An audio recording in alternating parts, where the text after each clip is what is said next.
Dawn, one school they're probably not going under for is a school up next year. That is the Clemson Tigers. So let's take it back to the 2023 season for Clemson.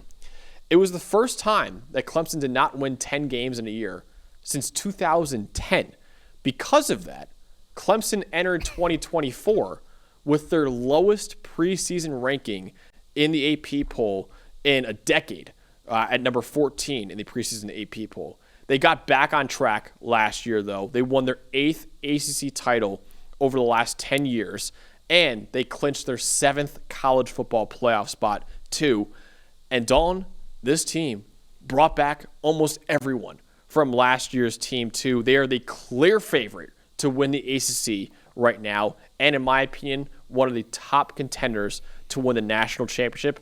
I rank the best offenses in college football and the best defenses in college football. Clemson, the number 1 offense for me, the number 3 defense for me. It is really hard to find any weaknesses on this roster right now. What is the biggest strength of this team? Just about everything. I mean, they're loaded.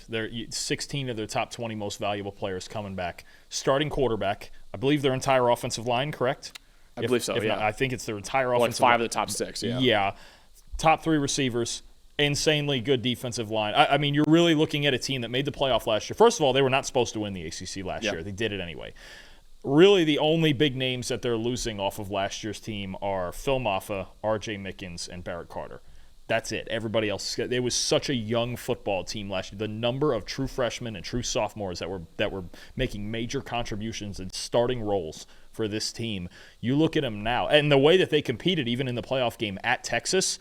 You look at this team and you go, oh, they're not far from national title contention. Nope. Anytime you're looking at college football and you're going, okay, who's coming back? What do these rosters look like? You go, what came back? For Clemson, almost everything. I don't think it's one strength. They're just a loaded football team that should be expected to have a huge year. The one question mark you can really point out for Clemson, because they are quite literally loaded everywhere else, the one question mark is at running back, though, because they lost their leading rusher from last year, Phil Maffa, who was drafted by the Dallas Cowboys. Now Clemson is projected to start a true freshman at running back in Gideon Davidson.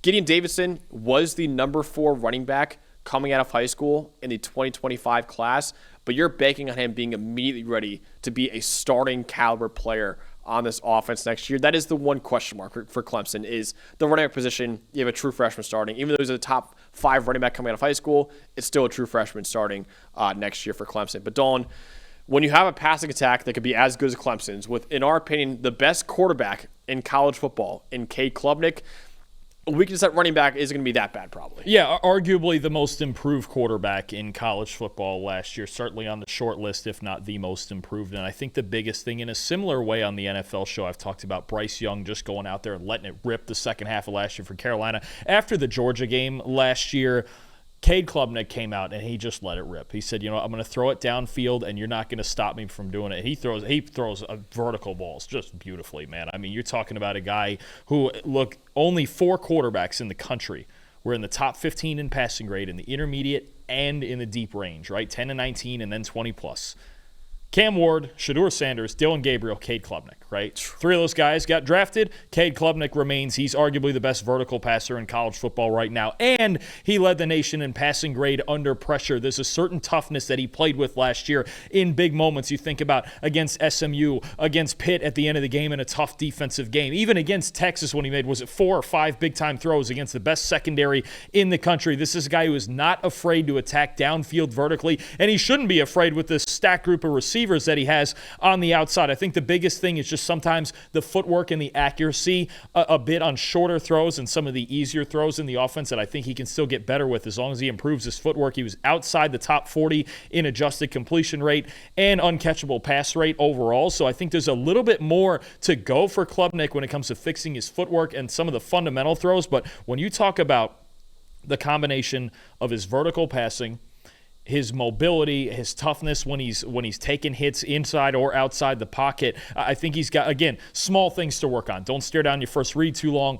Fix the footwork in the quick game a little bit, but there's a lot to work with here. And what we saw after the Georgia game last year, there really wasn't another game. Maybe the South Carolina game wasn't great. Obviously, they lost 17-14, but you're talking about like 2 of the top 5 defenses in the country. Cade Klubnik, he's going to give this team a chance to win this conference, as they should be favored to win this conference, and to win a national title. That's how good he was for the vast majority last season. Yeah, he was the number one quarterback coming out of high school in the 2022 high school class, and he kind of had a rocky first year as a starter in 2023. This past year, though, he showed why he was a 5-star coming out of high school, and in our opinion, like I said, the best quarterback in America going into next year and could be a candidate to go number one overall, I think, in the NFL draft, too. A guy really helping him out in that loaded receiving core is Bryant Wesco Jr. He had 707 receiving yards last year. The only true freshmen who had more than him were Jeremiah Smith and Ryan Williams. Bryant Wesco also averaged 2.21 yards per route run. That was 5th among all true freshman receivers and also led Clemson too.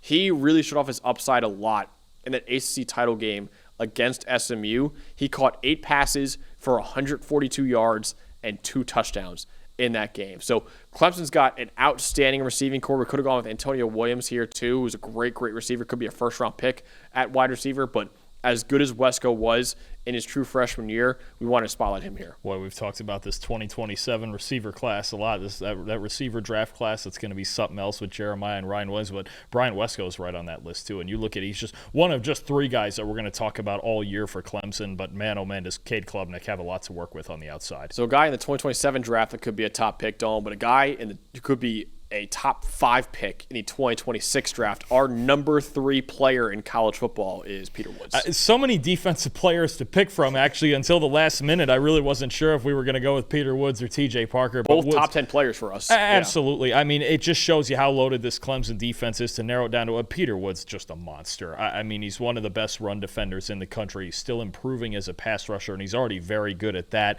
You're looking at a guy, I mean, just leads all returning Power 4 defensive tackles in run defense grade last year. Actually, since 2023. Leads him in pass rush win rate. The sack totals will get there eventually, but he's an absolute brick wall, Max. I don't, with Peter Woods in here, I really don't know how you run between the tackles on Clemson. Yeah. Even last year when we saw Texas run at them, it was out on the edge, right? They were getting around the edge, and even there was times where he was playing off the edge last year, a good amount of snaps, and he was still really, really good. Now, he should be playing inside, should have a full-time inside role this year, but Peter Woods as your anchor of your front 7, it does not get any better than that. I'm with you. I expect him to be a top 10 pick next year. He just feels like such a solid bet to be a top 5, top 10 pick like Mason Graham was last year too. It just feels the same way. Peter Woods is just the kind of guy that goes in the top 5 or top 10 of a draft at D tackle. He is a phenomenal player. He's 315 pounds. He played a lot of edge rusher last year for Clemson. Now, I think the conditioning is a thing he could work on a little bit. He's only played around, I think, 350 snaps in each of the last 2 years. But other than that, that's all you can find in his game right now. They try to rotate their guys too. I don't think that's necessarily all on him. They really try to rotate their guys to keep them all fresh, and they've got a deep defensive line too. So I think you're talking about. I mean, he's a superstar. I don't think we have any questions about that. He's one of several superstars on this Clemson defense. Peter Woods in for another big year.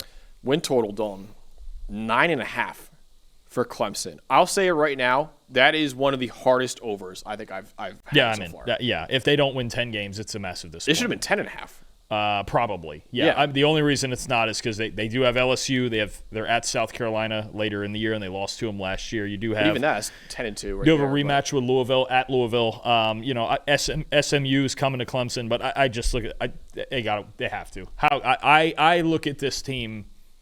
I don't know how they don't win 10 games. Yeah. Because if they don't, something went seriously wrong. I mean, in an injury to a major player or two, or just a lack of execution. But you look at their road games. They never lose at home anyway. But you look at their road games: Georgia Tech, Boston College, Louisville, South Carolina, North Carolina. I mean, I know South Carolina is going to be good. They beat them last year, but even now, I would probably take Clemson. I'm probably taking Clemson over LSU week 1. And if you're taking them in either of those two, I mean, it would be an upset to me if they didn't win 10 games. Yeah. It's already an upset to me if they don't win this conference. But 10-2, if this team, the way they're stacked up, lost 3 games, something went really wrong. I'm taking them to go easily over 9.5. I think this is clearly the favorite in the ACC right now. And I'm not going to spoil any picks that we'll get into later on in August for our playoff predictions, but this is absolutely a national title contender. Here's a question. I'm going to throw a bonus one at you for this. I know we're trying to keep it moving with 17 teams, and our producers want to go home. But does this team, do they have the best chance in the country to go 12-0? Probably. Because all those SEC teams playing each other, it's going to be tough. Big Ten, Penn State's got Oregon. Penn State's got Oregon and Ohio State. But the rest of it's manageable, right? I would say probably, yeah. Is Clemson the team? Do they have the best chance to go undefeated? I would say so. Yeah, I would probably say so. I'm kind of thinking that too. Because if they get by LSU week 1, and that's at home, I do like their chances there. They're loaded, man. I mean, they got the rematch with Louisville, too. That's going to be a big thing, how pissed off they come out for that, because Louisville went into Clemson and physically dominated them on the ground last year. That's what I look at as I go, to me, the rest of these games are what they are, but LSU, Louisville, South Carolina. If they don't go 0-3 there, they're winning 10 games. Another good call off from the chat. Trey Kaiser said Notre Dame, potentially.